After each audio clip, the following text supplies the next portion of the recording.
Students, welcome back. আমি Arijit sir. আজকে আমরা দেখো ক্লাস 8-এর পরিবেশ ও বিজ্ঞানের অধ্যায় 1.4-এর ভৌতবিজ্ঞানের আলোর প্রতিসরণ অর্থাৎ শেষ অংশটা আমরা পড়ব। আমরা পেজ 49 থেকে 53 পৃষ্ঠা অবধি চ্যাপ্টারটা পড়ে শেষ করে দেবো। দেখো প্রতিসরণ ব্যাপারটা অ্যাকচুয়ালি কী। আমরা এই যে দেখো ছবিটা দেখিয়েছি, এখানে দেখো আলোর যে বিভিন্ন রকমভাবে যে একটা মাধ্যমের জায়গায় আলো যে সরে যায়, দেখো এখানে যে ছবিটা দেখানো রয়েছে, একটা মাছকে আমরা যখন দেখি তাকে আমরা বিভিন্ন রকমভাবে একটা জায়গা থেকে সরে যেতে দেখি, বা দেখো এরকম একটা গ্লাসের মধ্যে একটা পেন্সিলকে ডোবানো রয়েছে, সেই পেন্সিলটাকে ব্যাঁকা এবং ছোট মনে হয়। এই যে ঘটনাগুলো, এটা হচ্ছে প্রাত্যহিক জীবনে আমাদের প্রতিসরণের বিভিন্ন রকম উদাহরণ।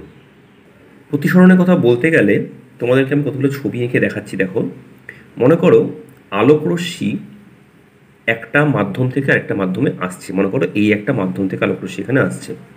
আমি ধরে নিচ্ছি এই মাধ্যমটা যদি ঘন মাধ্যম হয় এবং এই মাধ্যমটা ধরলাম লঘু মাধ্যম। ঘন মাধ্যম লঘু মাধ্যম হচ্ছে ধরো জল আর বাতাস হতে পারে, কাঁচ এবং জল হতে পারে, যেরকম কিছু তুমি ভাবতে পারো। এবং এইখানে যেটা আমরা অভিলম্ব অঙ্কন করি দুই মাধ্যমের বিভেদ তল বরাবর, এটা হচ্ছে দুই মাধ্যমের বিভেদ তল। তাহলে দেখা গেছে আলোকরশ্মি ঘন থেকে লঘু মাধ্যমে আসার সময় যেটা সরাসরি এখানে চলে আসার কথা ছিল, তো এখানে না এসে একটুখানি দেখো এই যে অভিলম্ব থেকে দূরে সরে গেল, দেখো দূরে সরে যাচ্ছে। এই যে অভিলম্ব থেকে দূরে সরে যাচ্ছে আলোকরশ্মি, এটা হচ্ছে ঘন থেকে লঘুতে আসার সময় এই ঘটনাটা ঘটে। ঠিক এর উল্টো ঘটনাটা ঘটে, ধরো আমি তোমাকে ছবি এঁকে দেখাচ্ছি। যদি আলোকরশ্মিকে আমরা আঁকি, দেখো একই রকমভাবে আঁকলাম। আমাদের এটাকে আমি এবারে দিলাম ধরো একই রকমভাবে ঘন মাধ্যম, এটাকে ধরো দিলাম লঘু মাধ্যম।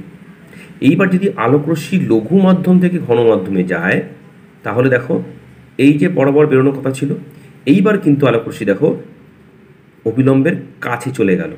খুব ভালো করে দেখো, দুটো ছবির মধ্যে পার্থক্যটা বোঝার চেষ্টা করো। লঘু থেকে ঘনতে গেলে আলোকরশ্মি যে পথে যাচ্ছিল অবিলম্ব থেকে কাছে চলে গেল, এবং ঘন থেকে লঘু মাধ্যমে যে পথে যাওয়ার কথা ছিল সেখান থেকে যে অবিলম্ব তার থেকে দূরে সরে গেল। এই ক্ষেত্রে এই যে অবিলম্বের সাথে কোণটা, এই কোণটাকে আমরা আই, এক্ষেত্রে এইটা আমাদের আই অর্থাৎ আপতন কোণ, এবং অবিলম্বের সঙ্গে যে যে প্রতিষ্ঠিত রশ্মিটা গেছে এটা হচ্ছে আমাদের আর অর্থাৎ প্রতিসরণ কোণ। আমাদের এখানে হচ্ছে প্রতিসরণ কোণ হচ্ছে এইটা। তাহলে বুঝতে পেরেছো পার্থক্যটা? এবার তোমাদের বইয়ের একটা ছবি থেকে আমি দেখাচ্ছি। দেখো তোমাদের বইতে এই যে ছবিটা দেওয়া রয়েছে, এখানে কতগুলো অংশ পূর্ণ করতে বলা হয়েছে। দেখো আলোকরশ্মি এখানে ঘন থেকে লঘু মাধ্যমে আসার কথা বলা হয়েছে। সেই অনুযায়ী তাহলে এওটাকে আমরা কি বলবো? এই যে এও, এই যে রশ্মিটা এসছে, এটাকে আমরা বলবো হচ্ছে গিয়ে আপতিত রশ্মি, তাই তো? আচ্ছা দেখো এই যে ওবি, তাহলে এটা হচ্ছে আমাদের প্রতিসৃত রশ্মি, তাই তো? আচ্ছা এই যে এ ও সি, এই যে কোণটা সৃষ্টি হয়েছে যেটা আমি একটু আগে আই দিয়ে লিখেছিলাম, এই যে এ ও সি এই কোণটা, এটা হচ্ছে আমাদের আপতন কোণ। ভালো করে শিখে নাও। আচ্ছা বিওডি, এই যে কোণটা সৃষ্টি হয়েছে, এটা আমি আর লিখলাম একটু আগে, দেখো আমার যেটা আমি খাতায় দেখিয়েছি, এই যে বিওডি এই কোণটা হচ্ছে প্রতিসরণ কোণ। ইওএফ, এই যে ইওএফ এটা হচ্ছে বিভেদ তলের বরাবর যে লাইনটা বেরিয়ে গেছে, তাহলে এটা হচ্ছে আমাদের বিভেদ তল। আর সিওডি অর্থাৎ এই যে সিওডি যেটা এসছে, এটা হচ্ছে আমাদের এখানে এটা হচ্ছে গিয়ে অভিলম্ব, তাই তো? এটা হচ্ছে আমাদের অভিলম্ব। অপশন রয়েছে দেওয়ার জন্য, এখানে দেখেও লিখতে পারতে, ব্যাপারটা একই। তাই এটা বুঝতে পেরেছো? আচ্ছা এইবার দেখো এই যে ছবিটা দেখাচ্ছি, দেখো এখানেও আলোকরশ্মি, খেয়াল করে দেখো এক্ষেত্রে আলোকরশ্মি লঘু মাধ্যম থেকে ঘন মাধ্যমে এসেছে, ঠিক আছে? তাহলে এই যে আলোকরশ্মি এখানে লঘু মাধ্যম থেকে ঘন মাধ্যমে আসার ফলে কী হয়েছে, দেখো একটুখানি হলেও তারা অবিলম্বের কাছে সরে এসেছে। এইখানে একটা বিশেষ বিষয় তোমাদের ভালো করে শিখতে হবে। এই প্রতিসরণের সময় যদি মাধ্যম দুটো একই থাকে, তাহলে তির্যকভাবে মাধ্যম থেকে আলোকরশ্মি এক মাধ্যমে সমানভাবে চলে যাবে, ঠিক আছে? যদি দেখা যায় যে যদি দুটো মাধ্যম ভিন্ন ভিন্ন হয়, মনে করো এখানে দেখো দুটো মাধ্যম দেখিয়েছি এ এবং বি, যদি এ এবং বি এই ক্ষেত্রে দেখো এখানে দুটো এক্সি আর ওয়াইডি, এই যে আমরা অনুপাতটার কথা বলছি এক্সি বাই ওয়াইডি, এর মান কিন্তু কখনো বদলাবে না। এই মানটা এ এবং বি এর সাপেক্ষে হচ্ছে প্রতিসরাঙ্ক, ঠিক আছে, তাহলে বুঝতে পেরেছো আমরা প্রতিসরাঙ্ক কাকে বললাম। তাহলে আলোক রশ্মি শূন্য থেকে যখন কোনো অন্য মাধ্যমে প্রতিষ্ঠিত হয় তখন ওই মাধ্যমের প্রতিসরাঙ্ককে ওই প্রথম মাধ্যমের প্রতিসরাঙ্ককে দ্বিতীয় মাধ্যমটি প্রতিসরাঙ্ক বলা হয়। ঠিক আছে, আর একটা জিনিস মাথায় রাখতে হবে, যদি লম্বভাবে আলোক রশ্মি পড়ে তাহলে সেক্ষেত্রে কোনো রকম পার্শ্বীয় প্রতিসরাঙ্ক মানে পার্শ্বীয় সরণ ঘটে না। আর একটা জিনিস মনে রাখতে হবে, কোনো মাধ্যমের প্রতিসরাঙ্ক আলোর বর্ণ এবং সেই মাধ্যমের ঘনত্বের উপর নির্ভর করে। ঠিক আছে, যদি আলোর বর্ণ পরিবর্তন হয় তাহলে তার ঘনত্ব পরিবর্তন হয়, তাহলে কিন্তু প্রতিসরাঙ্ক পরিবর্তন হবে। যেমন ধরো বলছি, লাল রঙের আলোর ক্ষেত্রে লঘুতর মাধ্যম, ওই যে ছবিটা দেখিয়েছিলাম এ থেকে ঘনতর মাধ্যমে আলোক রশ্মি যদি বিতে প্রতিসরাঙ্ক হবে যত হবে, এবং সবুজ থেকে নীল বা বেগুনির ক্ষেত্রে সেই প্রতিসরাঙ্কের মান কিন্তু বেশি হয়ে যাবে। ঠিক আছে, এই জায়গাটা একটু ভালো করে তোমরা বুঝে নেবে, কারণ এটা না বুঝলে কিন্তু অসুবিধা হয়ে যাবে। আচ্ছা, এবার দেখো আমি তোমাদের প্রতিসরণের দুটো সূত্র খুব ভালো করে লিখে দিচ্ছি, খুব ভালো করে বুঝে নাও। আপতিত রশ্মি, প্রতিসৃত রশ্মি এবং দুই মাধ্যমের বিভেদতলে আপতন বিন্দুতে আঁকা অভিলম্ব একই সমতলে থাকে। অর্থাৎ দেখো, এই যে আমি তোমাদের ছবিটা দেখিয়েছি, এই যে আপতিত রশ্মি, প্রতিসৃত রশ্মি এবং দুই মাধ্যমের বিভেদতলের মধ্যে যে আপতন বিন্দুতে আঁকা অভিলম্ব সব এক সমতলে থাকবে। আচ্ছা, এইটা দ্বিতীয়টা পয়েন্টটা দেখো, এটা খুব ইম্পর্টেন্ট এবং ইন্টারেস্টিং। যদি আলোর রং আর মাধ্যম একই থাকে, প্রতিসরণের সময় ধরো মাধ্যমটা একই রাখলাম, আলো একই রঙের আলো প্রতিসৃত হচ্ছে, তাহলে সেক্ষেত্রে প্রতিসরাঙ্কের মানটা একই থাকবে। যদি আই আর আর অর্থাৎ আপতন কোণ এবং প্রতিসরণ কোণ পরিবর্তন হয়, তাতেও কোনো প্রতিসরাঙ্কের পরিবর্তন হবে না, যদি রং ও মাধ্যম একই রাখা হয়। কিন্তু রং ও মাধ্যম পরিবর্তন হলেই কিন্তু তাদের কিন্তু সেক্ষেত্রে প্রতিসরাঙ্কের মান পরিবর্তন হয়ে যাবে। বুঝতে পেরেছো? দেখো, এরকমই একটা উদাহরণ তোমাদের দেখাই।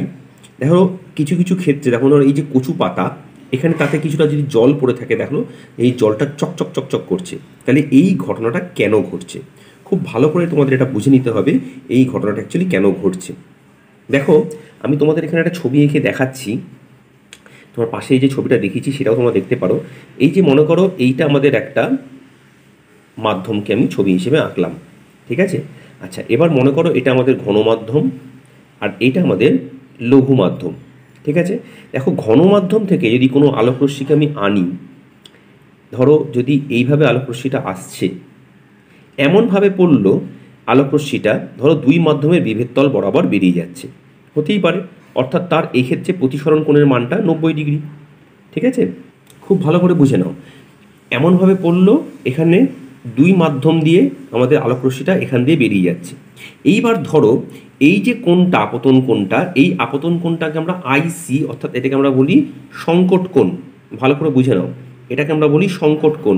এই যে ছবিটা দেখো পাশে দেখানো রয়েছে, যেটা দেখাচ্ছি, এই ছবিটা মাধ্যম অনুযায়ী আমরা লিখতে পারি সংকট কোণ। কিন্তু যদি কোনো কারণে সংকট কোণের চেয়ে বেশি কোণে আপতিত হয়, দেখো আমি যে লাল রঙটি দেখাচ্ছি, তাহলে কিন্তু আলোক রশ্মি আবার পুনরায় আগের মাধ্যমে ফিরতে শুরু করবে, যেহেতু বেঁকে যাচ্ছে। এই যে অবস্থাটা সৃষ্টি হলো, অর্থাৎ আপতন কোণের মান যদি এই সংকট কোণের চেয়ে বেশি হয়ে যায়, তখন আলোক রশ্মি পুনরায় এই দেখো চিত্র বিয়ের মতন আগের মাধ্যমে ফিরতে শুরু করে। এই অবস্থাটাকে আমরা বলি হচ্ছে গিয়ে আভ্যন্তরীণ পূর্ণ প্রতিফলন। ঠিক আছে, তাহলে আভ্যন্তরীণ পূর্ণ প্রতিফলনের প্রধান যে দুটো আমাদের শর্ত, সে দুটো ভালো করে দেখে নাও। দেখো, তাহলে আভ্যন্তরীণ পূর্ণ প্রতিফলনের দুটি শর্ত হচ্ছে, আলোক রশ্মিকে অবশ্যই ঘন থেকে লঘু মাধ্যমে যেতে হবে। দেখো, ঘন মাধ্যম থেকে লঘু মাধ্যমে নালে কিন্তু এটা হবে না।